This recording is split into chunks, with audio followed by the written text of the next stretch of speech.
بسم الله الرحمن الرحيم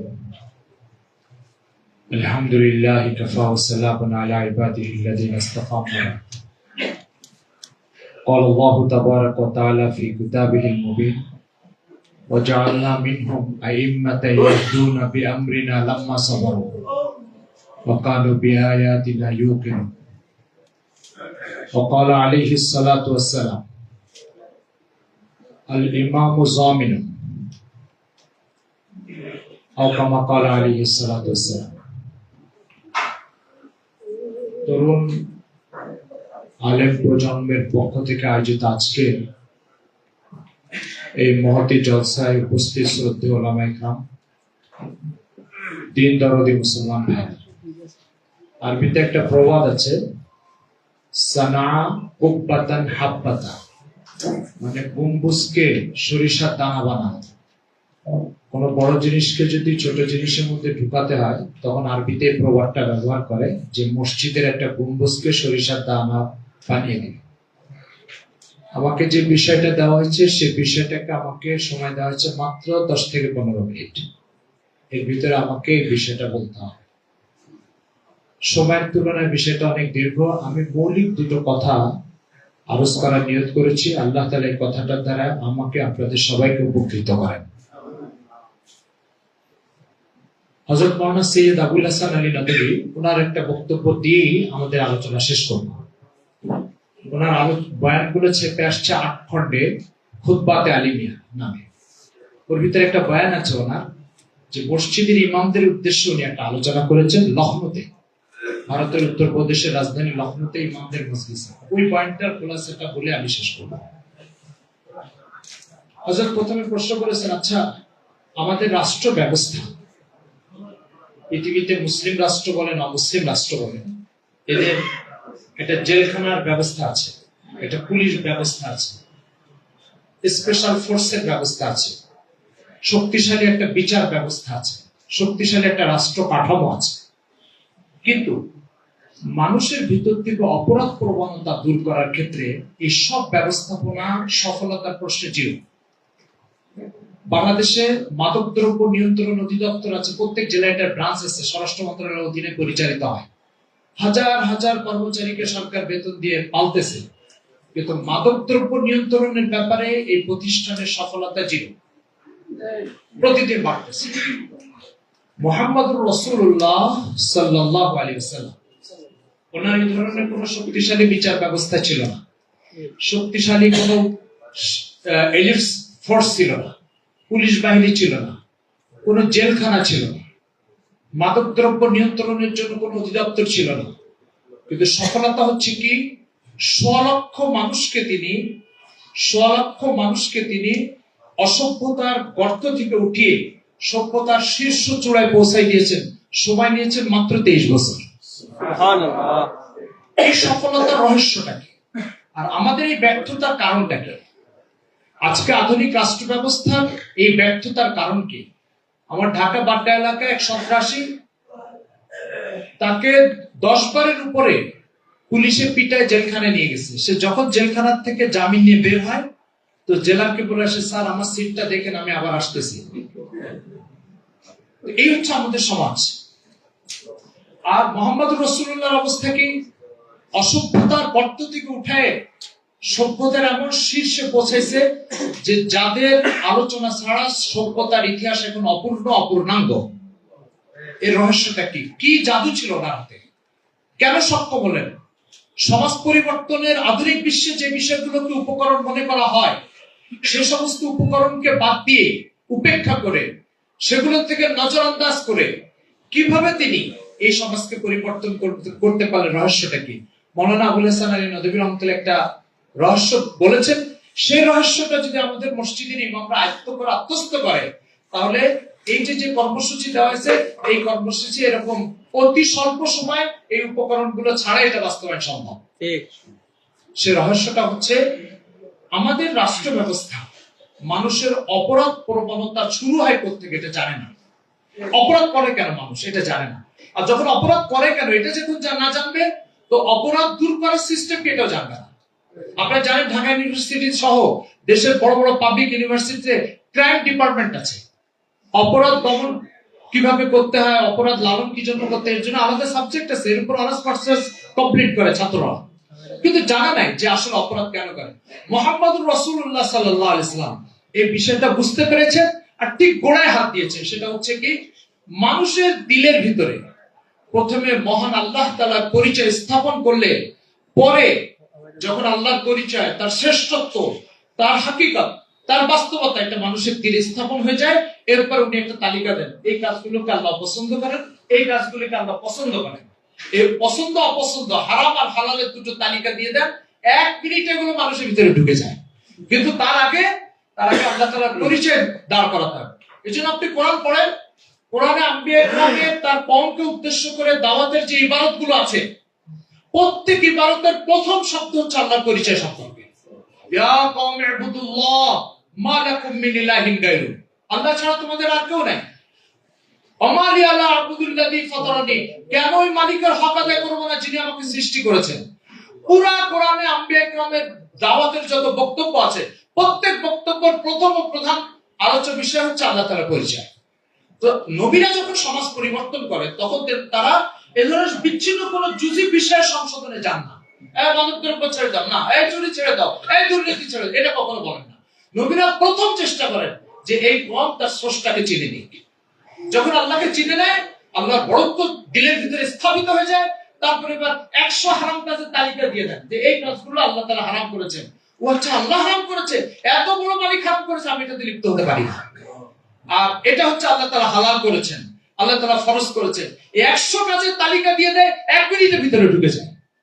এই জন্য আমাদের রাষ্ট্র ব্যবস্থা আদা জল খেয়ে, ঘাম রক্ত ঝরিয়ে একটি অন্যায় কাজ থেকে জাতিকে দূরে রাখতে পারছে না। আর আম্বিয়া ইকরাম মাত্র 23 বছরে আইয়ামে জাহিলিয়াতের যত ধরনের অন্যায় কাজ আছে, অন্যায় প্রথা আছে, এই সব কিছুকে মাত্র একটি গুণের মাধ্যমে যে আল্লাহকে চিনতে পেরেছে, আল্লাহ তারও হাসিল হয়ে গেছে, বাকি সব দূর হয়ে গেছে।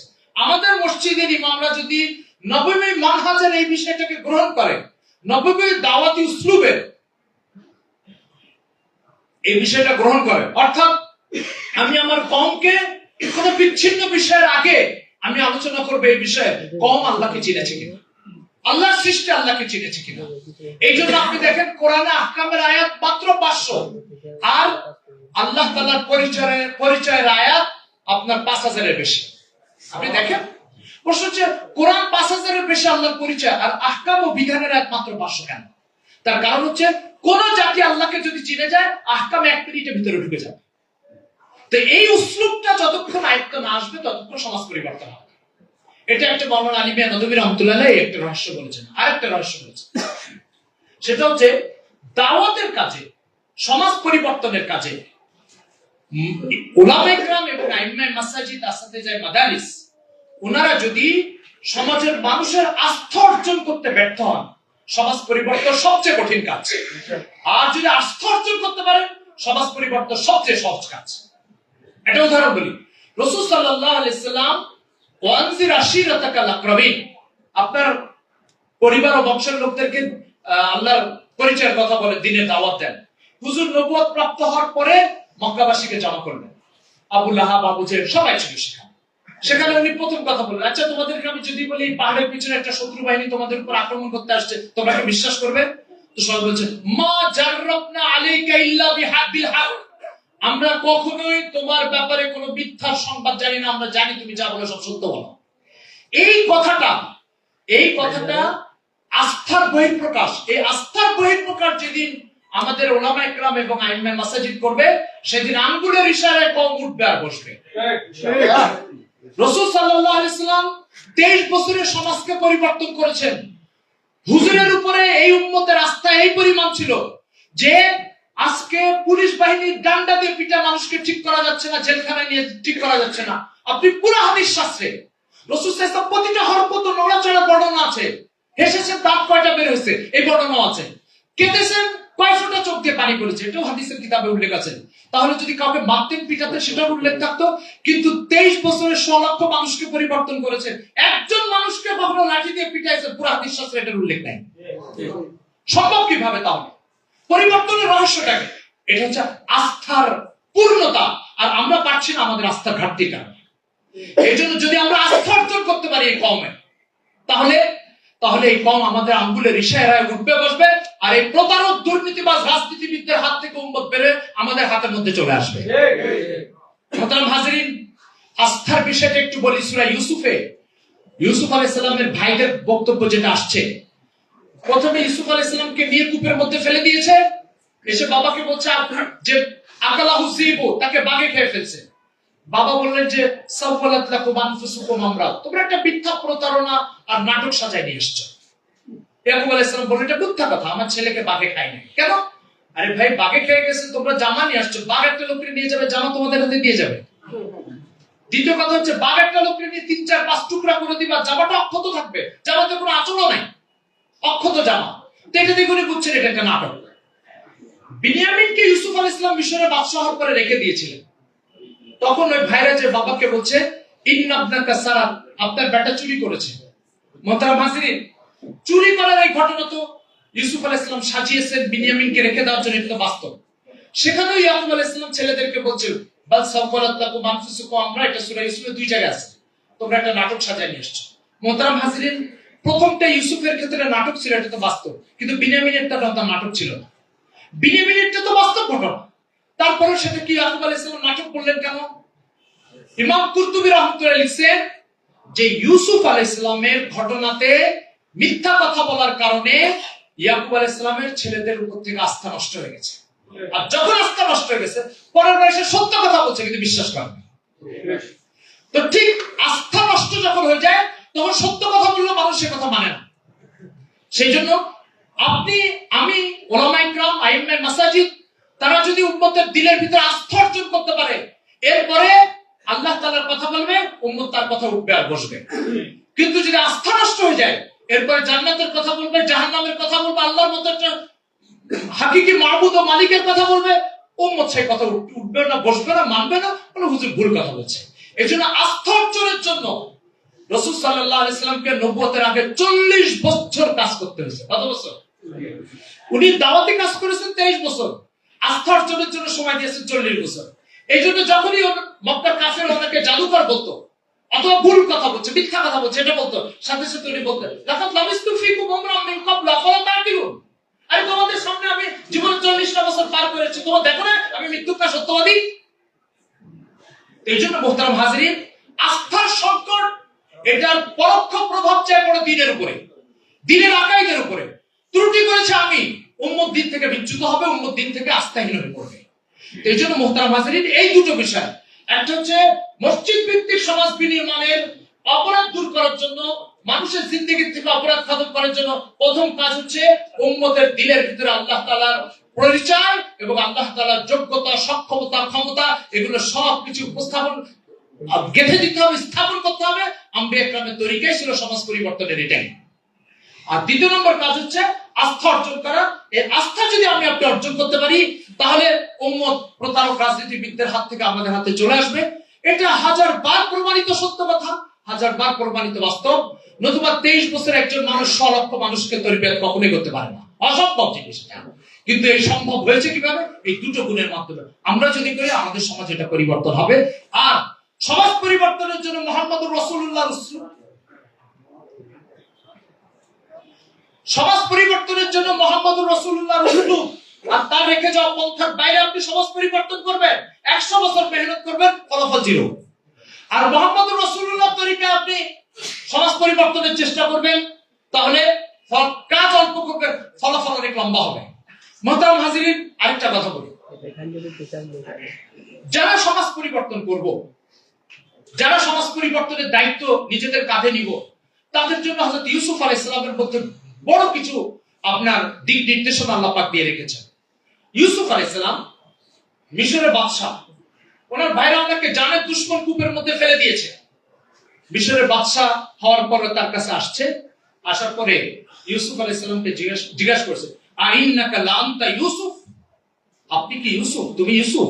উনি জবাব দিচ্ছেন, আনা ইউসুফ। এসব কোরআনের বক্তব্য, আনা ইউসুফ, আমি ইউসুফ। ইমাম কুরতুবী, ইমাম রাজি ভাই লিখেছেন এই বক্তব্য যে ইউসুফ আলাইহিস সালাম স্ট্যান্ড দুনিয়া ও দিন দুটো সবচেয়ে উচ্চ পদমর্যাদার অধিকারী। দুনিয়ার সবচেয়ে বড় পদমর্যাদা মিশরের বাদশাহ, দিনের সবচেয়ে বড় উঁচু মানসাব হচ্ছে নবুয়তের মানসাব।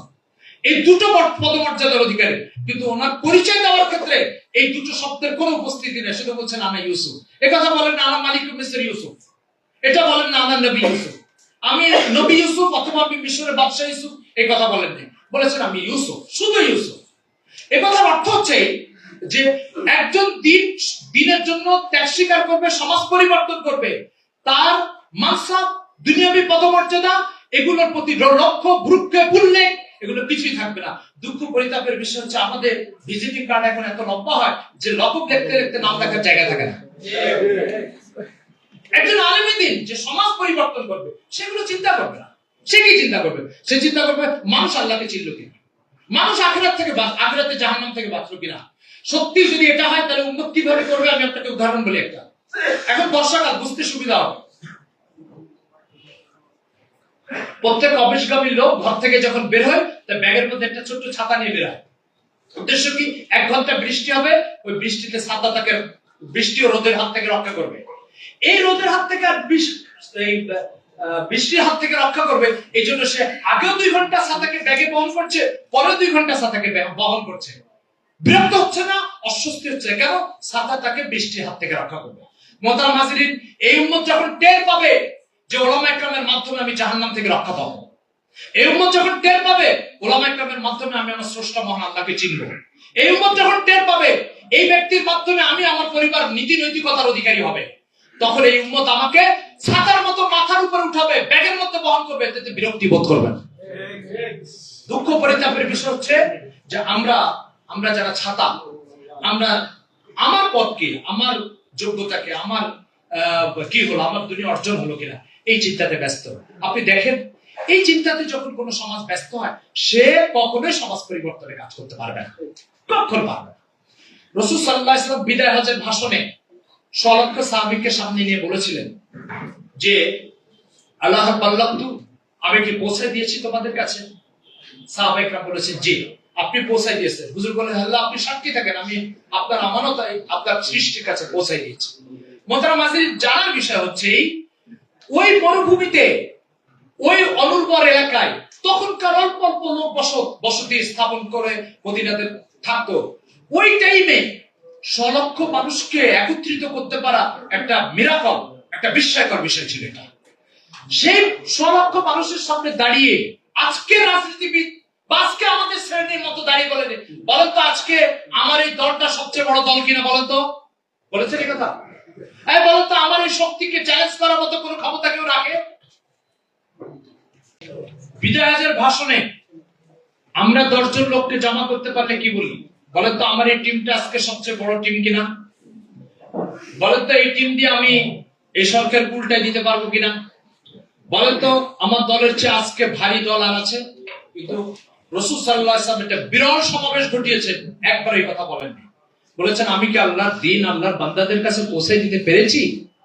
আমাদের অনুভূতি যেদিন এই অনুভূতি হবে যে আল্লাহর বার্তা, আল্লাহর দ্বীন, আল্লাহর মেসেজ আল্লাহর বান্দাদের কাছে পৌঁছায় দেওয়া, দল বড় না ছোট, আমার ব্যক্তিত্ব প্রতিষ্ঠা হলো কি হলো না, এই সমস্ত চিন্তা যেদিন আমাদের মাথার থেকে শেষ হয়ে যাবে, সমাজ পরিবর্তন সেদিন একেবারে সহজ ও সম্ভব কাজ বলে গণ্য হবে আমাদের কাছে। মোহতারাম হাজিরিন, আমাদের বড় সমস্যা হচ্ছে আমরা দ্বীনের কাজ করি কিন্তু আমার জন্য করি, আমারটা ঠিক আছে কিনা, আমারটা বাস্তব হলো কিনা, আমারটা রক্ষা হলো কিনা।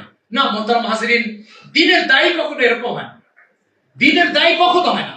মাওলানা আবুল হাসান আলী নদভী রহমাতুল্লাহ লিখেছেন, আমাকে যদি কেউ প্রশ্ন করে আল্লাহ পাক লক্ষ লক্ষ নবীকে দুনিয়াতে কেন পাঠিয়েছেন, দুটো শব্দ এটা বলেন, তাহলে আমি বলবো যে আল্লাহ তাআলা লক্ষ লক্ষ নবীকে দুনিয়াতে পাঠিয়েছেন এই জন্য যে নবীদের বক্তব্য হচ্ছে আমি শেষ হয়ে যাই কিন্তু আল্লাহর নাম জমিনে টিকে থাকে, আমি শেষ হয়ে যাই আল্লাহর নাম জমিনে টিকে থাকে। এই জন্য আল্লাহ এটা তো মেনে নিয়েছেন নবীকে মেরে ফেলা হয়েছে, নবীকে রক্তাক্ত করা হয়েছে, নবীকে হিজরতে বাধ্য করা হয়েছে, নবীকে ছিন্নমূল করা হয়েছে, নবীকে ভিটাবাড়ি থেকে উৎখাত করা হয়েছে, কিন্তু আল্লাহ এটা মেনে নেননি তার নাম তার জমিন থেকে মুছে যাবে, এটা মেনে নেননি। সুতরাং পৃথিবীতে প্রথম ঘর নির্মাণ করেছেন ইন্না আউওয়ালা বাইতিন উযিয়া লিন-নাস, প্রথম ঘর নির্মাণ করা হয়েছে বাইতুল্লাহ। কেন? জমিন নির্মাণ করা হয়েছে আল্লাহর গোলামের জন্য, তো গোলামের ঘরই তো প্রথম হবে, এই জন্য বাইতুল্লাহকে প্রথমে নির্মাণ করা হয়েছে। প্রথম ব্যক্তিকে পাঠানো হয়েছে নবী, কেন? আল্লাহর পরিচয় সরবরাহকারী। এমন তো হতে পারতো যে 100 বছর ধরে হাজার হাজার লোক দুনিয়াতে চলে আসবে, তারপরে একজন ব্যক্তিকে নবী হিসাবে পাঠানো হবে না, এটা করেন কেন? একজন সৃষ্টিও যাতে আল্লাহ তাআলার বড়ত্ব, তার পরিচয়ের দাওয়াতের এরিয়া থেকে বাইরে না যেতে পারে, এজন্য প্রথম মানুষকে আল্লাহর পরিচয় দানকারী নবী হিসাবে পাঠানো হয়েছে। মোহতারাম হাজিরিন, কি বোঝা যাচ্ছে এটা থেকে? বোঝা যাচ্ছে আমি শেষ হয়ে যায়, কিন্তু একটা মানুষের কানে আল্লাহর পরিচয়ের কথা পৌঁছবে না, এটা যেন না হয়। একটা মানুষ আল্লাহর দ্বীন বুঝবে না, এটা যেন না হয়। কিন্তু দুঃখ পরিতাপের বিষয়, এই অনুভূতি আর চেতনা থেকে আমরা অনেক দূরে। যদি এই অনুভূতিটা আমাদের মধ্যে ফিরে আসে, মাওলানা আবুল হাসান আলী নদভী রাহমাতুল্লাহ আলাইহি ওই বয়ানের ভিতরে বলেছেন যে এই উম্মত পরিবর্তন হতে বাধ্য। আল্লাহ তাআলার পরিচয় না দেওয়ার কারণে, এই চেতনাগুলো নিজেদের ভিতরে না থাকার কারণে আজকে এই সর্বনাশ হচ্ছে। হযরত ইউসুফ আলাইহিস সালামের কথা দেখেন, জেলখানায় গেছে, নিরপরাধ একজন মানুষ, মিথ্যা চরিত্রহীনতার মিথ্যা অভিযোগে অভিযুক্ত হয়েছে, জেলখানায় গেছে। জেলখানায় তো মানুষ পেরেশান থাকে, তো জেলখানায় যে প্রথম কথা হচ্ছে ওনার আসামিদের উদ্দেশ্যে, ইয়া সাহিবাই সিজনি আরবাবুন মুতাফাররিকুনা খায়রুন আমিল্লাহুল ওয়াহিদুল কাহ্হার। এই তোমরা বৃষ্টির এক খোদা মনে করো, রোদের এক খোদা মনে করো, জন্মের এক খোদা, মৃত্যুর এক খোদা, সুস্থতার এক খোদা, অসুস্থতার এক খোদা, কত ধরনের খোদাতে তোমরা অভ্যস্ত।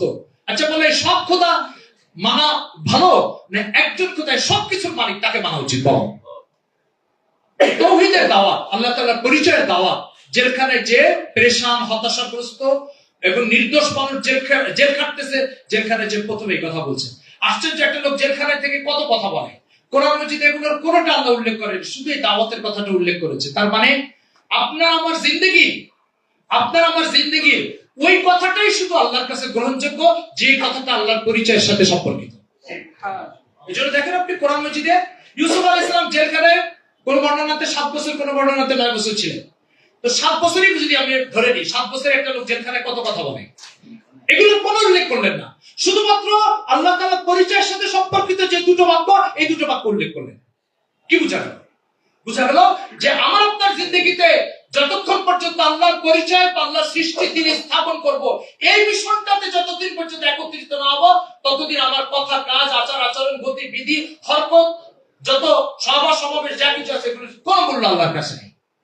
আল্লাহর কাছে মূল্য হচ্ছে ওই কথাটা যেটা আল্লাহর পরিচয়ের সাথে সম্পর্কিত হবে। একজন আলেমী দ্বীন যখন নিজেকে নবীদের এই অনুভূতির অধিকারী বানাবে, আমি শেষ হয়ে যায়, কিন্তু আল্লাহর নাম আল্লাহর জমিনে টিকে থাক, এই অনুভূতি যেদিন একজন আলেমী দ্বীনের মধ্যে সৃষ্টি হয়ে যাবে, এই উম্মত মিনিটের মধ্যে পরিবর্তন হয়ে যাবে। আর সত্যি আমরা তো ভাবছে, আল্লাহ আমি যদি শেষ হয়ে যাই, আমি যদি মিটে যাই, তো কি লাভ হবে? আল্লাহ তাআলা কোরআন মাজিদে বলছে, ওয়ারাফা'না লাকা যিকরাক, হে মুহাম্মদ আপনি আপনাকে শেষ করে দিচ্ছেন, আমি আপনাকে উচ্চ করার ব্যবস্থা করে দিব। এই জন্য যে আল্লাহর জন্য মিটতে পেরেছে, আল্লাহ পাক তাকে উচ্চ করার দায়িত্ব দিয়েছেন। কত উচ্চ করেছেন? মাওলানা আবুল হাসান নদভী রাহমাতুল্লাহ তামিরে হায়াতের এক মজমুন, একটা নদওয়াতুল উলামা থেকে বের হয়, ওর ভিতরে উনি এক বক্তব্যে লিখেছেন যে আমি ইউরোপ, আমেরিকা, আফ্রিকাতে যেখানে যাই, তো আমার কানে যখন কোন মসজিদ থেকে আজানের আওয়াজ আসে, তখন আশহাদু আন্না মুহাম্মাদুর রাসূলুল্লাহ যখন এই শব্দটা মুয়াজ্জিন উল্লেখ করে, তখন আমি বিচলিত হই। সেটা কি? যে এই মুহূর্তে পৃথিবীর প্রত্যেকটা মসজিদের মিনারা থেকে মুহাম্মাদের নাম উচ্চারিত হচ্ছে। মুহাম্মদ তো 1400 বছর আগে চলে গেছে, সাল্লাল্লাহু আলাইহি ওয়াসাল্লাম। 1400 বছর আগে চলে যাওয়ার একটা মানুষের নাম পৃথিবীতে 5 বার আকাশ বাতাস সবকিছু ছাপিয়ে আকাশ বাতাসকে প্রকম্পিত করছে, প্রত্যেক গ্রামে, প্রত্যেক অলিগলিতে, প্রত্যেক ভূমিতে, প্রত্যেক ভূখণ্ডে। বলে এটা আল্লাহ তাআলা যদি তা কাউকে উচ্চ করার দায়িত্ব দেন, তাকে এইভাবে উচ্চ করে দেন। অথচ মুহাম্মদ সাল্লাল্লাহু আলাইহি ওয়াসাল্লামের অবস্থা কি? ফালাআল্লাকা বাকিউন নাফসাকা আলা আসারি মিন লাম ইউমিনু বিহাদাল হাদিসি আসাফা। আপনি আপনাকে শেষ করে দিবেন। যে লোকগুলো ঈমান আনতেছে না, এই লোকগুলো আল্লাহকে মানতেছে না, এইজন্য আপনি আপনাকে শেষ করে দিবেন। তো একসময় আল্লাহ তাআলা বলছে উদু ইলা সাবিলি রাব্বিক, দাওয়াতের কাজ করেন। আরেকটা আল্লাহর নিজেরই মায়া হচ্ছে যে মুহাম্মদ সাল্লাল্লাহু আলাইহি ওয়াসাল্লাম এইভাবে দাওয়াতের কাজ করেছেন, যে আল্লাহ মায়া করে ওনাকে বলছে আপনি শেষ করে দিবেন। তো এইভাবে আল্লাহর হুকুমের উপরে, আল্লাহর নাম আল্লাহর জমিনে টিকিয়ে রাখার জন্য শেষ করে দিবেন নিজেকে। এই পর্যায়ে যখন আসছে, তখন আল্লাহ তাআলা বলছে ওয়ারাফা'না লাকা যিকরা, আমি আপনাকে, আপনার আলোচনাকে, আপনার জিকিরকে সারা দুনিয়াতে উঁচু করে দিব। এজন্য মুহতারাম হাজিরিন, যে শেষ হতে পেরেছে সেই বেঁচে আছে, আর যে মরার জন্য রাজি হয়নি সে মরে গেছে, বরং বাঁচার চেষ্টা করলে আরো আগে মারা যাবে। এই জন্য মুহতারাম হাজিরিন, আম্বিয়া ইকরামের এই হালাতটা যদি উলামা ইকরামের মধ্যে আসে, আমি উম্মতকে ঠিক করব। আপনি একটা জিনিস ভাবতে পারেন, আমি একটা মসজিদে 10 বছর ইমামতি করছি, 10 বছরের ক্ষতি পাবে। 10 বছর আগে যে 3 কাতার মুসল্লি ছিল, 10 বছর পরে সেই 3 কাতার মুসল্লি। আমি কি করলাম তাহলে এখানে এসে? আমি এসে প্রতি মাসে হাদিয়াটা নিশ্চিত করা ছাড়া আর কি কাজ হইল তাহলে? তাহলে কি এটা বলা যাবে আমি এখানে আলো বিতরণ করতে আসছি? এটাকে বলা যাবে আমি আলো ছড়াতে আসছি? এটাকে বলা যাবে আমি মুহাম্মদ সাল্লাল্লাহু আলাইহি ওয়াসাল্লামের প্রতিনিধি? মুহতারাম হাজিরিন, সূরা আহজাবে রাসূল সাল্লাল্লাহু আলাইহি ওয়াসাল্লামকে সম্বোধন করা হয়েছে, ইয়া আইয়ুহান নবী ইন্না আরসালনাকা শাহিদান ওয়া মুবাশশিরান ওয়া নাযীরা ওয়া দাইয়ান ইলাল্লাহি বিইذনিহি ওয়া সিরাজাম মুনীরা। আপনাকে আমি 5টা বৈশিষ্ট্য দিয়ে পাঠিয়েছি। একটা বৈশিষ্ট্য হচ্ছে দাইয়ান ইলাল্লাহ, এর পরের শব্দ হচ্ছে সিরাজাম মুনীরা, আলো বিতরণকারী সূর্য। কোরআন মাজিদে সিরাজ শব্দ ব্যবহার হয় সূর্যের অর্থে। কোরআনে ভিন্ন এক জায়গায় আল্লাহ বলছেন ওয়াজাআলনা শামস ওয়াজাআলাল কমারা নূরা ওয়াজাআলাশ শামসা সিরাজা, আমি সূর্যকে সিরাজ, সূর্যকে একটা সিরাজ বানিয়েছি। কোরআন মাজিদে সিরাজ শব্দ বলা হয় সূর্যকে। তো মুহাম্মদুর রাসূলুল্লাহকে আল্লাহ বলছেন সিরাজাম মুনীরা, আলো বিতরণকারী একটা সূর্য আপনি। মুহতারাম হাজিরিন, সূর্যের সাথে মুহাম্মদ সাল্লাল্লাহু আলাইহি ওয়াসাল্লামকে তুলনা করার রহস্যটা কি? কুরতুবী খুলে দেখেন, তাফসীরে রাজি খুলে দেখেন, ইমাম ফখরুদ্দিন রাজি রাহমাতুল্লাহ আলাইহি সূর্যের সাথে তুলনা করার প্রথম ওয়াজে তাশবিহ, প্রথম তুলনার ইস্যুটা হচ্ছে সূর্য পৃথিবীর অস্তিত্ব টিকিয়ে রাখার জন্য অপরিহার্য একটা উপকরণ। মুহাম্মদুর রাসূলুল্লাহ সাল্লাল্লাহু আলাইহি ওয়াসাল্লাম মানব ইতিহাসে মানব সভ্যতাকে টিকিয়ে রাখার জন্য অপরিহার্য উপকরণ। মুহতারাম হাজিরিন, সূর্য যদি কয়েকদিন না ওঠে পৃথিবীর অবস্থা কি হবে? মুহাম্মদ সাল্লাল্লাহু আলাইহি ওয়াসাল্লামের আলো থেকে যখন এই পৃথিবী বঞ্চিত হবে, তখন এই পৃথিবীর অবস্থা সূর্য থেকে বঞ্চিত হলে যে অবস্থা হবে তার চেয়ে করুণ হবে। কিন্তু আমরা কি দিল থেকে এই কথা বুঝি? আমরা কি বুঝি মুহাম্মদ সাল্লাল্লাহু আলাইহি ওয়াসাল্লামের আলো যদি এই সমাজ না পায় তাহলে কি হবে? এই সমাজে কোন মানুষের হক কোন মানুষের কাছে নিরাপদ হবে না যদি মুহাম্মদ সাল্লাল্লাহু আলাইহি ওয়াসাল্লামের আলো থেকে এই সমাজ বঞ্চিত হয়। মুহাম্মদ সাল্লাল্লাহু আলাইহি ওয়াসাল্লাম, আপনি ভাবতে পারেন মক্কার কাফিররা তলোয়ার নিয়ে তার বাড়ি ঘিরে ধরেছে, আজকে মেরে ফেলবে। রাসূল সাল্লাল্লাহু আলাইহি ওয়াসাল্লাম জান নিয়ে পালাবেন, এটা হচ্ছে তার একমাত্র কাজ। এখন তিনি হযরত আলীকে বিছানার উপরে শুয়ে বলছেন, আলী আলী, এই যে যারা আমাকে হত্যা করতে আসছে না, এদের সামান এগুলো, অমুকেরটা কালকে সকালে পৌঁছে দিও, ওই যে তলোয়ার নিয়ে দাঁড়িয়েছে তারটা কালকে সকালে পৌঁছে দিও, ও তলোয়ার নিয়ে দাঁড়িয়েছে ওটা কালকে সকালে পৌঁছে দিও। মাওলানা সৈয়দ সুলাইমান নদভী রাহমাতুল্লাহ আলাইহি ওনার এক মজমুনের মধ্যে লিখেছে যে মক্কার কাফিরদের কাছে মুহাম্মাদের জান নিরাপদ না, কিন্তু মক্কার কাফিরদের মাল মুহাম্মাদের কাছে নিরাপদ। দ্বিতীয় কথা, জানের দুশমনদের মাল রক্ষা করার ব্যাপারে তিনি এই আমানতদারির পরিচয় দিয়েছেন। তাহলে সাধারণ মানুষ ও সাধারণ মুসলমানদের মাল রক্ষার ব্যাপারে তার আমানতদারির অবস্থা কি হবে বলেন? তৃতীয় কথা, জান জীবন মরণের সংকট, মারবেন না মরবেন না বাঁচবেন কে জানে। জীবন মরণের সংকটের টাইমে তিনি অন্যের মাল রক্ষা করার দায়িত্ব সচেতনতার পরিচয় দিয়েছেন। জীবনের স্বাভাবিক অবস্থায় তাহলে কি করেন? মুহতারাম হাজিরিন, এই মুহাম্মদ সাল্লাল্লাহু আলাইহি ওয়াসাল্লামকে কি আমরা এই উম্মতের সামনে সিরাত পাঠ করে উপস্থাপন করতে পেরেছি? এই মুহাম্মদ সাল্লাল্লাহু আলাইহি ওয়াসাল্লামের কাছে মানব জাতির অধিকারগুলো কতটা নিশ্চিত এবং সেই অধিকার রক্ষার জন্য তিনি এই সংকটের টাইমে কি পরিমাণ দায়িত্বশীলতার পরিচয় দিয়েছেন, আমরা কি আমাদের জাতির কাছে মুহাম্মদকে এইভাবে উপস্থাপন করতে পেরেছি সাল্লাল্লাহু আলাইহি ওয়াসাল্লাম? মুহতারাম হাজিরিন, এই জন্য আসলে ইমামদের কাজ কি? ইমামদের কাজ কি? মুহাম্মদ সাল্লাল্লাহু আলাইহি ওয়াসাল্লামকে আল্লাহ বলছেন যে সিরাজাল মুনীরা, আলো বিতরণকারী সূর্য। আমরা কি আলো বিতরণকারী সূর্য বলতে কি বোঝায় জাতিকে এই কথা বোঝাতে পেরেছি? আমাদের জাতি কি মনে করে? আমাদের জাতি মনে করে হ্যাঁ উনি একজন ধর্মীয় নেতা, মসজিদের ভিতরে আসলে নামাজটা কিভাবে পড়বে এটা ওনার থেকে শিখবো, এর বাইরে কি করবে এটা ওনার থেকে শেখার দরকার নেই। ফলে এই মুহাম্মদ সাল্লাল্লাহু আলাইহি ওয়াসাল্লামের নৈতিকতা, তার বীরত্ব, তার সাহসিকতা, তার জীবনের প্রোগ্রাম, এগুলো যখন আমরা আমাদের জাতিকে বোঝাতে পারি না, এই কারণে আমার জাতি এখন বীরত্বকে চেনার জন্য সিনেমা হলে সিনেমা দেখতে যায়। আমার জাতি এখন বীরত্বকে বোঝার জন্য বীরত্বর কাজকর্ম অভিনয় দেখার জন্য সিনেমা হলে যায়।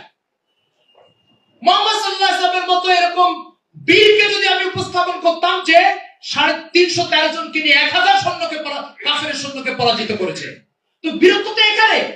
তো দুঃখ ও পরিতাপের বিষয় আমাদের ভিতরে সিরাত পাঠের ব্যাপারে এত উদাসীনতা অলসতা কাজ করছে যে সিরাতের যদি মাওলানা মুফতি শফি রহমাতুল্লাহ আলাইহি সিরাতে খাতাবুল আম্বিয়া এটা নিসাবের মধ্যে না থাকতো হয়তো বা আবার কপালে সিরাতের কোনো কিতাব পড়া সৌভাগ্য হতো না।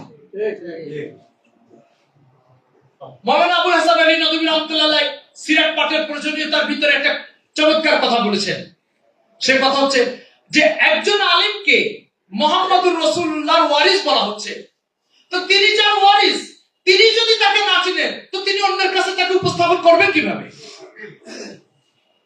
আমি যার ওয়ারিস তার সিরাত আমি পড়ি না, তাকে উপস্থাপন করি না, তাহলে আমি জাতির কাছে তাকে উপস্থাপন, আমি নিজেই তো জানি না, আমি তো জানানোর আগে জানতে হবে। মুহাম্মদ সাল্লাল্লাহু আলাইহি সাল্লাম আল্লাহ তাআলা দ্বীন তার পরিচয় জিবরিলের কাছ থেকে শিখেছেন আলাইহিস সালাতু ওয়াস সালাম। এরপরে তিনি আল্লাহ সৃষ্টির কাছে উপস্থাপন করেছে। মুহাম্মদ সাল্লাল্লাহু আলাইহি ওয়াসাল্লামকে তো গারে হেরাতে শিখে এসে প্রচার করা লাগছে, আমরা শেখা ছাড়াই প্রচার করতে চাই।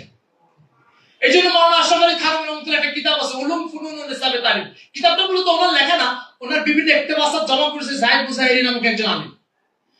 এই কিতাবের এক জায়গায় থানভী রহমাতুল্লাহ লিখেছেন যে আমাদের এই জামাত ও আইম্মায়ে মাসাজিদ ও আসিফায়ে মাদারিস, আমাদের এই জামাতের ভিতরে যদি পড়ার অভ্যাস চালু হয়ে যায় তাহলে সমাজ পরিবর্তন কিভাবে করতে হবে এর যাবতীয় খুঁটিনাটি শাখা প্রশাখার সাথে পড়ার মাধ্যমে আমাদের এই জামাত পরিচিত হয়ে যাবে। কিন্তু আমরা পড়ি না, পাঠাভ্যাস নাই। আর পাঠাভ্যাস না থাকার কারণে সিরাতুন নবীর উপরে আলোচিত গ্রন্থ বই পুস্তক কি কি, যখন কোন ব্যক্তি বারে রবিউল আউয়ালে আমার সিরাতুন নবীর আলোচনা শুনে আমার কাছে জিজ্ঞাসা করতে আসে, হুজুর আমি সিরাতুন নবীর কোন বইটা পড়বো, তো আমি যদি জানি তিনি একজন শিক্ষিত মানুষ, তো অশিক্ষিত মানুষদের জন্য লেখা হয়েছে যে বইটা সেটা দিক নির্দেশনা দিয়ে দিই।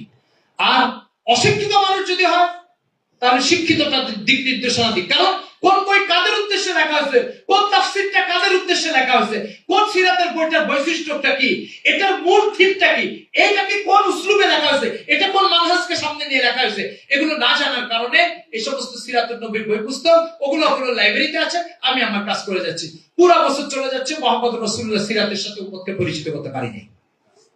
আমার কথায় নারাজ হচ্ছে আপনারা? নারাজ হয়। এই জন্য মোহতারাম হাজিরিন, আমি কিন্তু নিজের কোনো কথা বলছি না, থানভী রহমাতুল্লাহর কথা বলবো। একটা গুরুত্বপূর্ণ বিষয় হচ্ছে মুহাম্মদুর রাসূলুল্লাহ সাল্লাল্লাহু আলাইহি ওয়াসাল্লামকে সূর্যের আলো বিতরণকারী সূর্যের সাথে তুলনা করার আরেকটা ইস্যু আছে। সেই ইস্যুটা হচ্ছে সূর্য গেলে কারণ আজকে 5:11 ঢাকায় সূর্য উঠবে। 5:11 যখনই সূর্য উঠবে এর আগে পুরো দুনিয়া অন্ধকার দিয়ে ভর্তি, যে সূর্যটা উঠে গেল পুরো আলো দিয়ে ভর্তি হয়ে গেল। তাহলে ঠিক সূর্য উদয়ের টাইমটা হচ্ছে অন্ধকার খতম হওয়া আর আলো শুরু হওয়ার একটা মধ্যবর্তী টাইম। ঠিক রাসূল সাল্লাল্লাহু আলাইহি সাল্লাম আইয়ামে জাহিলিয়াতের অন্ধকারকে খতম করে আল্লাহ তাআলার দ্বীনের আলোকে জমিনের প্রতিটা ইঞ্চি ইঞ্চিতে পৌঁছে দেওয়ার এই টার্মটা হুজুরের আগমনের মাধ্যমে শুরু হয়েছে। এই জন্য তিনি হচ্ছেন সিরাজাম মুনিরা। সূর্যের একটা বড় বৈশিষ্ট্য হচ্ছে সূর্য যখন আকাশে উদিত হয় তখন সারা পৃথিবীর জন্য একটা সূর্য দিয়েই সব আলো ব্যবস্থা করে। তার অর্থ হচ্ছে আমাদের এখানে যে বাতিগুলো আছে এগুলো 20,000 জায়গা আলোকিত করবে, ওটা 10,000 জায়গা আলোকিত করবে, ওটা 30,000 জায়গা আলোকিত করবে। কিন্তু সূর্যের কাজ কি 10,000-20,000 আলোকিত করা? সূর্যের কি কাজ বলেন? সারা পৃথিবীর সমস্ত ধরনের অন্ধকারকে দূর করার জন্য একটি সূর্যের ব্যবস্থা করা হয়েছে। ঠিক মুহাম্মদুর রাসূলুল্লাহ পৃথিবীর যেখানে কুফর, যেখানে শিরকের অন্ধকার, কুফরের অন্ধকার, বিদআতের অন্ধকার, প্রত্যেক অন্ধকার দূর করার জন্য আল্লাহ পাক একটি সূর্যের ব্যবস্থা করেছে, সেই সূর্যের নাম মুহাম্মদুর রাসূলুল্লাহ সাল্লাল্লাহু আলাইহি ওয়াসাল্লাম। আমরা কি কুফর, শিরক, বিদআতের জন্য মুহাম্মদুর রাসূলুল্লাহ সিরাত পাঠ করি? এটা দূর করার জন্য, এটা খতম করার পন্থা পদ্ধতি কি হুজুরের সিরাত থেকে এটা জানি। তো সিরাত কি করব? সিরাত আমাদেরকে নাওগামীর জামাতের 100 নম্বরের ব্যবস্থা করেছে। এর বাইরে আর কি করেছে? একটা উম্মত একটা সমস্যা নিয়ে আসলো, এই সমস্যা মুহাম্মদুর রাসূলুল্লাহ কিভাবে সমাধান করেছে, তার সিরাত পড়লে আমরা কিভাবে বুঝবো এটা? সিরাত গবেষক একজন মানুষ কত চৌকন্না হয়, কত দূরদর্শী হতে পারে এবং আধুনিক সমস্যাগুলো কিভাবে সমাধান দিতে পারে, একটা ছোট্ট উদাহরণ বলি আপনাদেরকে।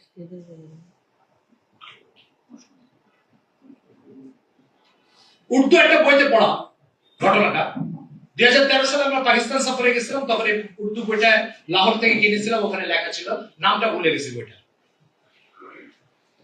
ওই বইতে লিখছে 4 জন ব্যক্তি একটা প্রাইভেট কারে সফর করছে। পথে মধ্যে গাড়ির চাকার হাওয়া বেড়ে গেছে, চাকা পাংচার হয়ে গেছে। তারা পেরেশান, কিভাবে চাকা ঠিক করবে? তো করেছে কি, শুনতে পেরেছে অমুক জায়গায় একটা আছে, টায়ার টিউব ঠিক করে একটা দোকান আছে, সেখানে নিয়ে গেছে। যে ঠিক করে এনে দেখে চাকা তো লাগাইছে, কিন্তু চাকার যে চারটা নাট, ওই নাট চারটা ওখান থেকে আউট হয়ে গেছে, নাই টুকরো টোকায় নিয়ে চলে গেছে। এখন এটা চলবে কিভাবে, সামনে যাবে কিভাবে? দীর্ঘ 5-7 ঘন্টা বসে ব্যর্থ মনে বসে রয়েছে, কোনো সমাধান পাচ্ছে না। একজন সিরাত গবেষক পাশ দিয়ে গেছে, যার পরে বলছে তোমাদেরকে প্রেশার মনে হচ্ছে, তোমাদের প্রেশানিটা বলো আমাকে। বলে এই যে চাকা ঠিক করেছে, এখন নাট পাচ্ছি না, আর নাটের দোকান কোথাও আমাদের জানা নেই। তো বলছে তোমাদের এই সমস্যার সমাধান মোহাম্মদ রাসূলুল্লাহর জীবনীতে আছে। ও বলেছে কিভাবে সমস্যার সমাধান আছে? বলছে সমস্যার সমাধান আছে এইভাবে যে তোমরা বাকি যে 3টা চাকা আছে না, 3 চাকার থেকে এক একটা করে নাট খুলো, খুলে এই যে চাকার নাট চুরি হয়ে গেছে এটাতে লাগাই দাও, লাগাই দিয়ে গাড়িটা নিয়ে যাত্রা শুরু করো। ওরা এক দোকানে যেয়ে, নাটের দোকানে যেয়ে 4টা নাট কিনে 4 চাকা লাগাই দিও, তাহলে তোমাদের প্রেশারের থেকে মুক্তি হয়ে গেল, সাথে সাথে তোমাদের যাত্রা অব্যাহত রইল। তো লোকগুলো বলল যে ভাই আপনার এই বক্তব্য তো সমাধান তো অনেক চমৎকার, আকর্ষণীয়, কিন্তু এটা বুঝলাম না যে আল্লাহ রাসূলের সিরাতের মধ্যে এটা সমাধান করতে গেলে। বলছে সহজ কথা, তোমরা সিরাত পড়ানো এই জন্য জানো না। বলে বলেন কিভাবে? বলছে শোনো, আল্লাহ রাসূল সাল্লাল্লাহু আলাইহি সাল্লামের কাছে একদিন কিছু মেহমান আসছে। মেহমান আসার পরে এক সাহাবীর কাছে বলেন যাও ওই 3 জন মেহমানকে নিয়ে মেহমানদারি করো। এরপরে চতুর্থ আরেকজন মেহমান আসছে। আসার পরে রাসূল সাল্লাল্লাহু আলাইহি ওয়াসাল্লাম ওই মেহমানকে ওই মেজবানের হাতে তুলে দিয়ে বললেন যাও 3 জনের খানা 4 জনের জন্য যথেষ্ট, 3 চাকার না 4 চাকার জন্য যথেষ্ট।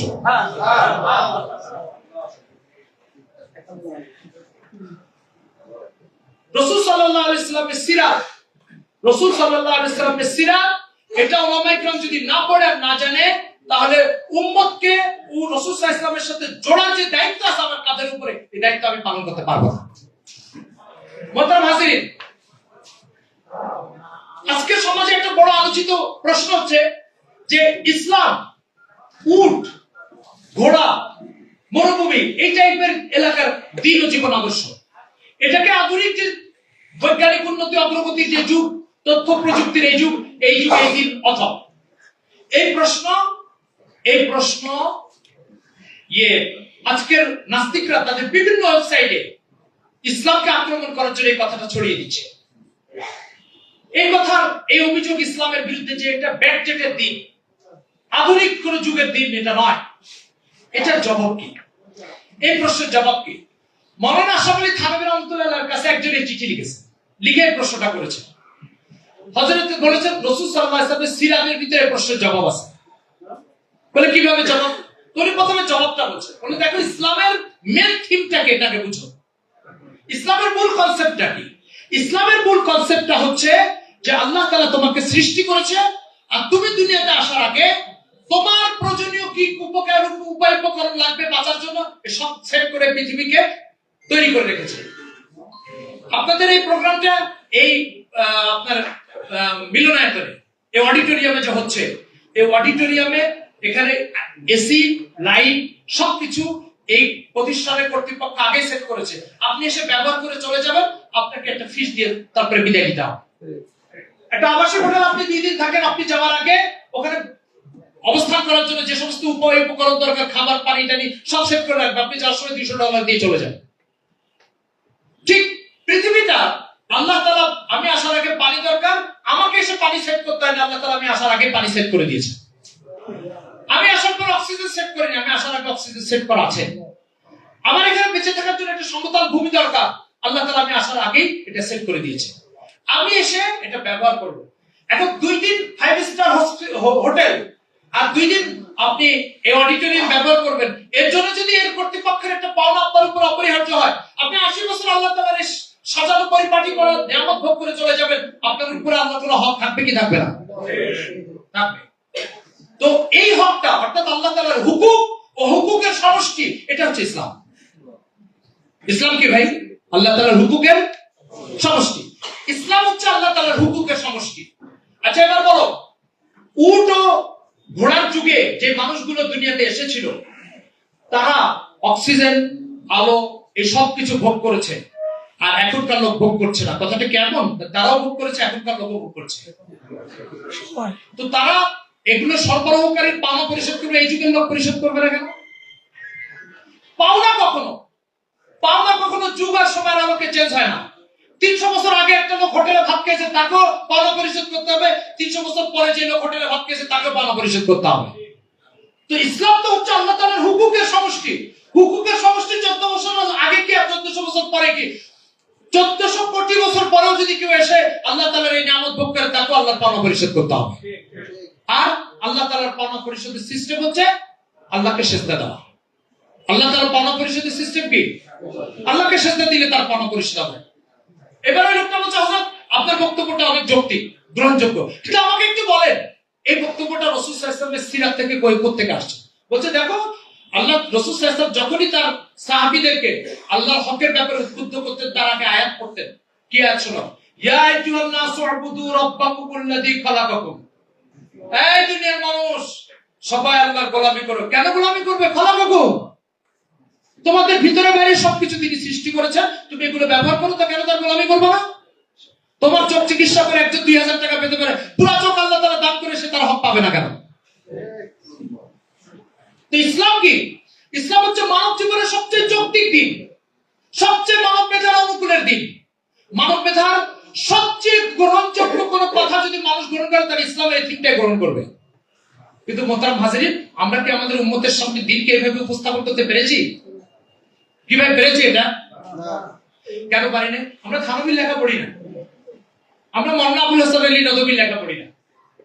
আমরা এই যুগে যারা ইসলামের জন্য কাজ করেছে, নাস্তিকতার মোকাবেলায় কাজ করেছে, পশ্চিমা দুনিয়ার বিভিন্ন ধরনের ইমাম বিধ্বংসী কর্মকাণ্ডের বিরুদ্ধে যারা লেখালেখি করেছে, আমরা তাদের লেখালেখি পড়ি না পড়ার কারণে আমার উম্মত শুক্রবারে তো মসজিদে আসে, কিন্তু ভিতরে নাস্তিকতার বীজ বহন করে চলছে।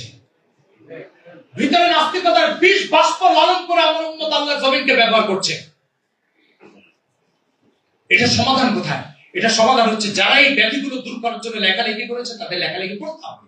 সুতরাং সিরাজ মুনিরা, আলো বিতরণকারী সূর্য, অসংখ্যবার কোরআনের তরজমাতে পড়েছে, কিন্তু থানভী এই ব্যাপারে কি ব্যাখ্যা করেছে এটা পড়িনি। এই জন্য মোহতারাম হাজরিন, আজকের এই মজলিসে অনুরোধ হচ্ছে ওলামায়ে কেরাম বই পুস্তক মুখী হয়, মারাজে মাসাদির মুখী হয়। মারাজে মাসাদির মুখী যদি না হয়, তাহলে কোন বাতি যদি পাওয়ার হাউসের সাথে সম্পর্ক না থাকে, সেই বাতি জ্বলতে পারে না, জ্বললে টিপটিপ করে জ্বলবে।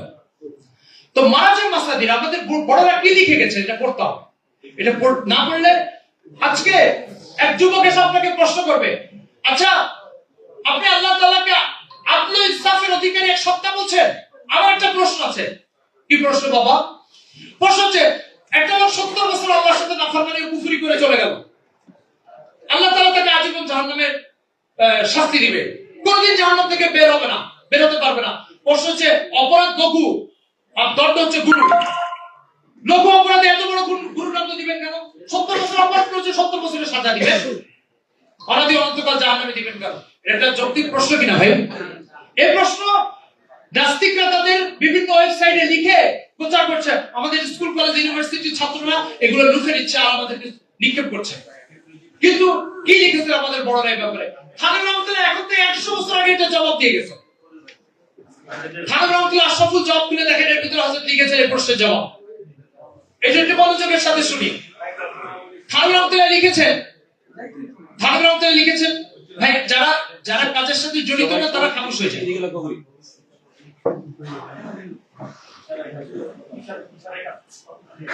থানভী রহমাতুল্লাহ লিখেছেন, কুফরি দুই ধরনের, একটা হচ্ছে আমলি কুফরি, একটা হচ্ছে নিয়তের কুফরি। আমলি কুফরি তো সে 70 বছর করে গেছে, আর তার নিয়ত ছিল আল্লাহ তাআলা যদি আমাকে 1 কোটি বছর হায়াত দেয়, মানে 1 কোটি বছর হায়াতে যদি আমি বেঁচে থাকি, তবু আমি কুফরি করব। তো নিয়তের কুফরির কারণে সে অনন্তকাল জাহান্নামে থাকবে, আর আমলি কুফরির কারণে 70 বছর জাহান্নামে থাকবে। ঠিক এর বিপরীত আবার একজন মুমিন অনন্তকাল জান্নাতে থাকবে। কেন? তার নিয়ত ছিল আল্লাহ তাআলা আমাকে যদি 1 লক্ষ বছর হায়াত দেয়, তবু আল্লাহ তাআলার গোলামি করে যাব। তো আমলি গোলামি তার 70 বছর, নিয়তের গোলামি অনধি অনন্তকাল পর্যন্ত। এই জন্য একজন মুমিনকে অনধি অনন্তকাল জান্নাতে রাখা হবে। এই কথা খান রহমতুল 100 বছর আগে লিখে গেছে। আজকে নাস্তিকরা তাদের ওয়েবসাইটে এই প্রশ্নটা ছুড়ে দিচ্ছে। আমাদের মুসলিম, আমাদের যুবক সম্প্রদায় এই প্রশ্ন ভিতরে লালন করে নাস্তিকতার জীবাণু বহন করছে, কিন্তু আমাদের কাছে সেটা সমাধান নেই। তাহলে কারা এটা সমাধান করবে? এই জন্য মোহতারাম হাজিরিন, স্কুল, কলেজ, ইউনিভার্সিটি এরা ব্যাপকভাবে এই সমস্ত নাস্তিকদের লেখালেখির সাথে পরিচিত। আমরা যদি আমাদের বড়দের বই না পড়ি, তাহলে এই সমস্ত প্রশ্নের জবাব আমরা দিতে পারবো না। আর যখন দিতে পারবো না, তখন মুহাম্মদ রাসূলুল্লাহ সাল্লাল্লাহু আলাইহি ওয়াসাল্লামের প্রকৃত দায়িত্বশীল উত্তরাধিকার এবং উত্তরসূরি আমি এটা দাবি করা কঠিন হবে। এই জন্য মোহতারাম হাজিরিন, আজকের এই মজলিস থেকে আমরা যে কথাগুলো বলেছি একটু গুছিয়ে নিয়ে আসি। এই মজলিসে আজকে আমরা 5টা কথা বলেছি। কয়টা কথা বলেছি বলেন তো? 5টা। 1 নম্বর, মুহাম্মদুর রাসূলুল্লাহ সাল্লাল্লাহু আলাইহি ওয়াসাল্লাম 23 বছরে 100 লক্ষ মানুষকে তরবিয়ত করেছেন। এই অভাবনীয় সফলতার রহস্যটা কি? এই অভাবনীয় সফলতার রহস্য কি? রহস্য হচ্ছে ওনার উসলুব।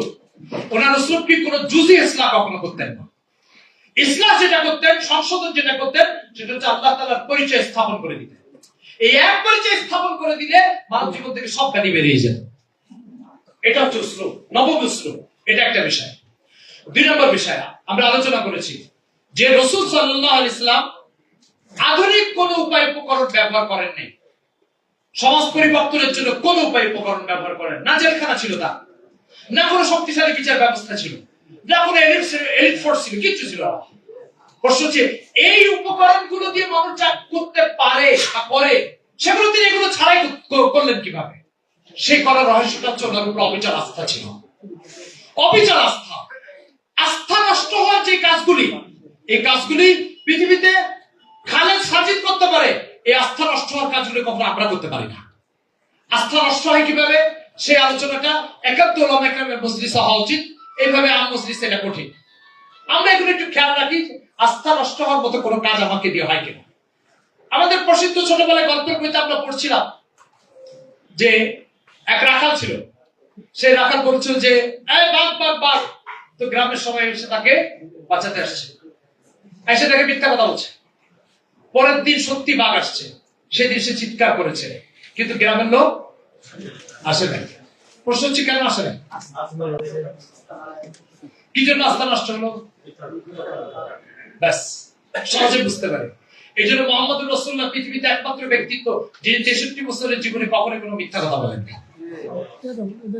এই জন্য মুহতারাম হাজিরিন, আস্থা ধরে রাখতে হবে। তাহলে উম্মত আমাদের ইশারায় ওঠানামা করবে। আপনি দেখেন না, হাদিসের কিতাব আসছে না, রাসূল সাল্লাল্লাহু আলাইহি ওয়াসাল্লাম মদিনাতে এক রাস্তা দিয়ে হাঁটতেছেন, দেখে যে একটা পাকা বিল্ডিং করেছে। এবার মসজিদের নববীতে এসে বয়ান করছেন, ওই টাইমে ওই লোকটা ঢুকে সালাম দিয়েছে। হুজুর তার সালামের জবাব দেননি। সে মনে করছে মনে হয় শুনে নেই, আবার এই পাশে ঘুরে এসে সালাম দিয়েছে। সে মনে করছে যে এবারও সালামের জবাব দিল না। যে তখন তার ভিতরে পালপিটেশন শুরু হয়ে গেছে। সে পাশের লোকটাকে জিজ্ঞাসা করছে, ভাই হুজুর আমার সালামের জবাব দেয় না কেন? সে বলছে যে গত কয়েকদিন আগে তোমার বাড়ির পাশ দিয়ে হুজুর গেছিল, তোমার পাকা বাড়ি থেকে হুজুর একটু ভুরু দলা করেছে। সম্ভবত তোমার পাকা বাড়ি নির্মাণটা হুজুর পছন্দ করে। কোনো কথা নাই। তাকে হুজুর কোন সরি ইবারতে বলেনও না যে যাও ভেঙে ফেলো। সে উঠে যায় সোজা বাড়িটা নিয়ে ভেঙে ফেলেছে। কত লাখ টাকা দিয়ে, কত কোটি টাকা দিয়ে নির্মাণ করেছে, এদিকে সে তাকায়নি। মুহতারাম হাজিরিন, এক বুড়ো দলাতে এক মানুষের ইসলাম হয়ে গেছে। এটা আস্থার ফলাফল। কিসের ফলাফল ভাই? আস্থার ফলাফল।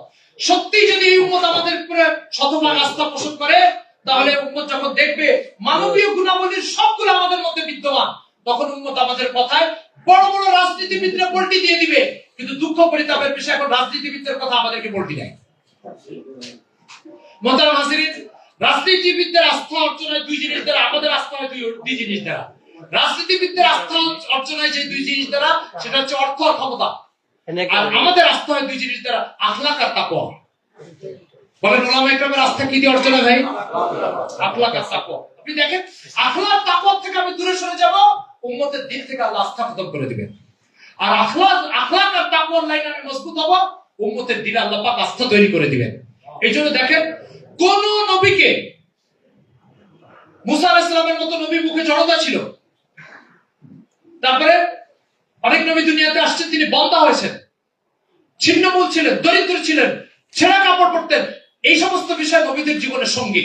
কিন্তু কোন নবী বদাখলাক আর নীতিহীনতা, চরিত্রহীনতা এগুলো কোন নবীর সাথে নবীকে স্পর্শ করে না।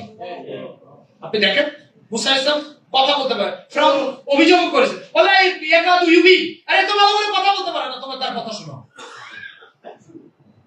তো মোহতারাম হাজিরিন, এইজন্য তাকওয়া, আখলাক, এই দুটো জিনিসকে যখন এই জামাত সঙ্গী করে চলবে, তখন এই উম্মত আমাদের পথে উঠা বসাবে। আমাদের পকেটে টাকা না থাকলেও করবে, পরনে পোশাক না থাকলেও করবে, আমাদের সমাজে এই দুই জিনিস আছে, আর কিছু নাই, সমাজের লোক আমাদের কথা উঠা বসা করবে। মুহাম্মদ সাল্লাল্লাহু আলাইহি সাল্লাম ইন্তেকালের সময়ও এতটা হতদরিদ্র হয়ে ইন্তেকাল করেছেন, ইহুদির কাছে ঋণগ্রস্ত হয়ে মারা গেছেন। বুখারী শরীফ আছে না এরকম? তো বুখারী শরীফ এই ইহুদির কাছে ঋণগ্রস্ত করা হয় ভাই, ঋণগ্রস্ত করা ধনী লোকরা না গরিবরা? অভাবী মানুষ ছিলেন, ইহুদির কাছে ঋণগ্রস্ত মারা গেছে, সমাজ পরিবর্তন করে গেছেন কি জানেন? বলেন রহস্যটা কি? টাকা দিয়ে প্রভাব সৃষ্টি করেছেন, অর্থ দিয়ে, ক্ষমতা দিয়ে? না, কোনো কিছু দিয়ে, কোনো কিছু। তাকওয়া আর আখলাক, তাকওয়া আর আখলাক। তিনি বলেছেন ইন্না আশরাকুম বিল্লাহি ওয়া আত্তাকুম, তোমাদের মধ্যে সবচেয়ে বেশি আল্লাহকে আমি ভয় পাই, সবচেয়ে বড় তাকওয়ার অধিকারী আমি।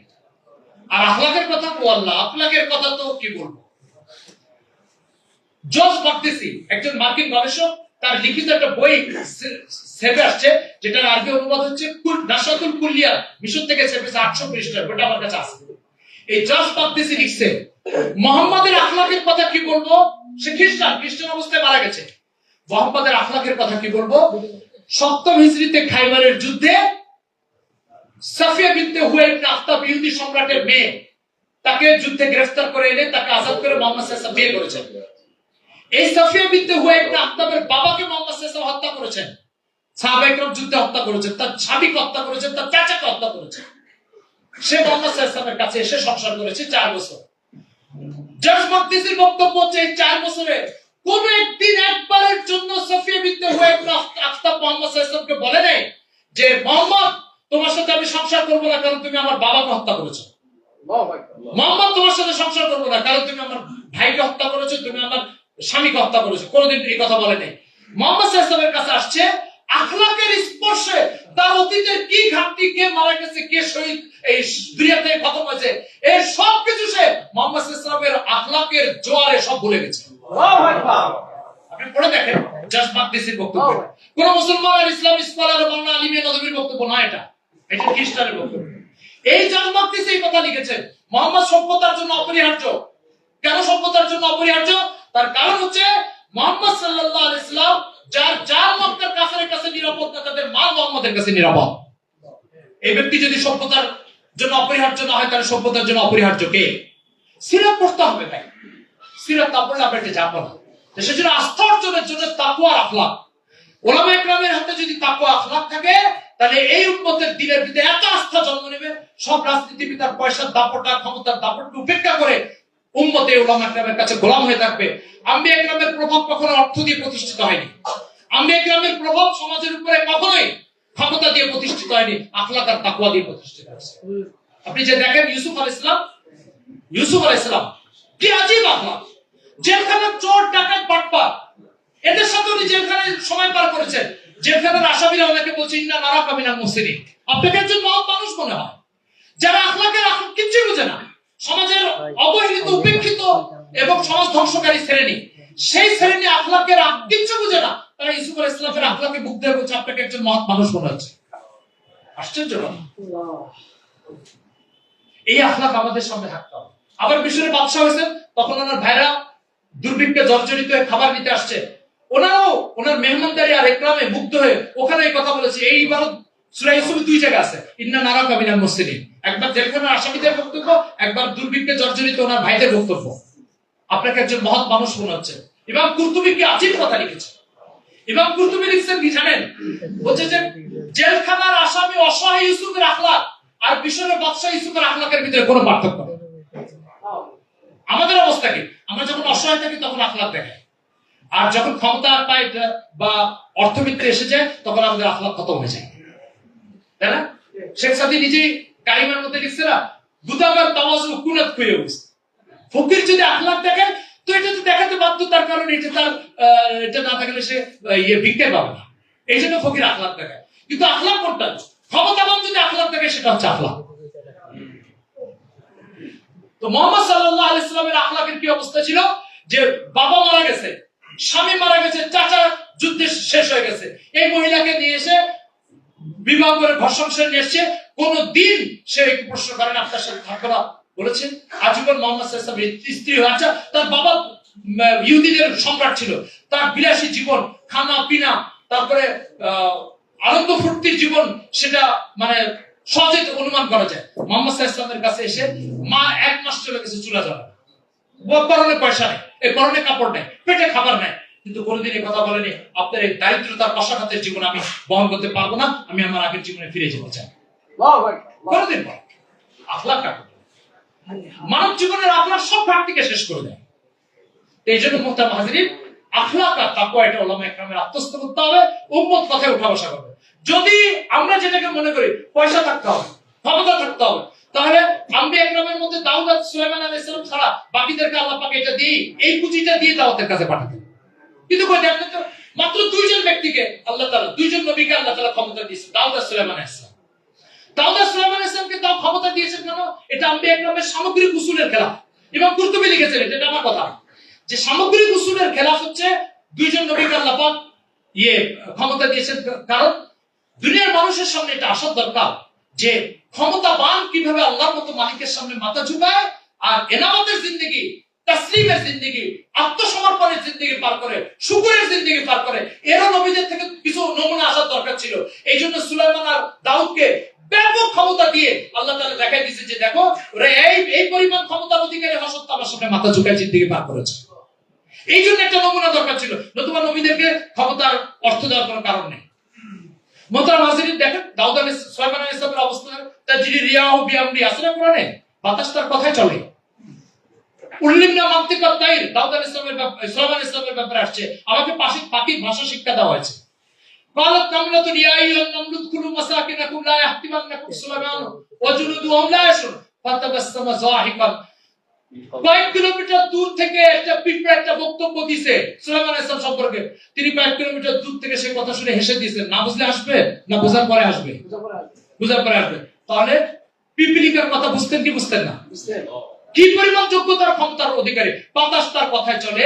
বিলকিসের সিংহাসন চোখের পলকে উঠে নিয়ে আসছেন। আসলে কোন মসজিদে উনি ওনার জিনদের দরবারের ভিতরে বসে বলছেন, এই বিলকিসের সিংহাসন কে নিয়ে আসবে? একজন দাঁড়িয়ে বলল, আনা আতিকা বি কবলাম তাকুম মিন মাকামি, আপনি বসা আছেন, দাঁড়ানোর আগে আগে তার সিংহাসন আপনার সামনে হাজির করে দিব। উনি বলছে এত দেরি আমার বরদাস্ত, এর আগে কে পারবে?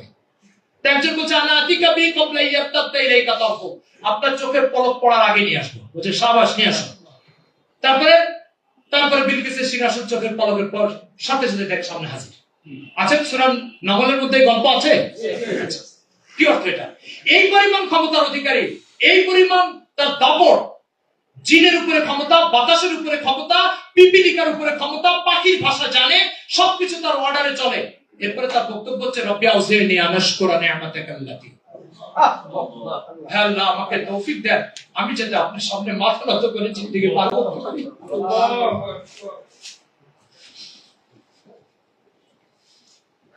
এই জন্য একটা নমুনা দরকার ছিল ভাই, যে এই পরিমাণ দাপট দিবে একজনকে আর সে আমার সামনে নত হবে আর সারা দুনিয়া দেখবে এই দাপটের অধিকারী মাথা নত করে চলেছে। তো যাদের দাপট নেই তাদের কি করা উচিত? সুলাইমান থেকে শিখো। এই জন্য আম্বিয়া ইকরামের সম্পদ, ক্ষমতা, এগুলো আম্বিয়া ইকরামের চলার উসলুবটা অধিকাংশ নবীকে আল্লাহ তাআলা এগুলো দেন নাই। কিন্তু কি দিয়েছেন? যে ব্যাপারে কোন রকম ঘাটতি রাখেন নাই, সেটা হচ্ছে আখলাক ও তাকওয়া। এটা যদি আমাদের মধ্যে এসে যায়, আমাদের পয়সা লাগবে না, আমাদের ক্ষমতা লাগবে না, এই সমস্ত ক্ষমতাশীল লোকদেরকে ঘৃণা করে উম্মত আমাদের দরজা হাজির হয়ে যাবে, যদি এই দুই যোগ্যতা আমরা রাখতে পারি। আল্লাহ আমাদেরকে বোঝার তৌফিক দান করেন। অনেক সময় গেছে, 2টার বেশি বেজে গেছে, আর সময় নষ্ট করতে চাচ্ছি না। যে কথাগুলো বললাম যদি ভুল হয়ে থাকে আল্লাহ মাফ করেন, সঠিক কথাগুলো আমাদের সবাইকে আমল করার তৌফিক। আসসালামু আলাইকুম।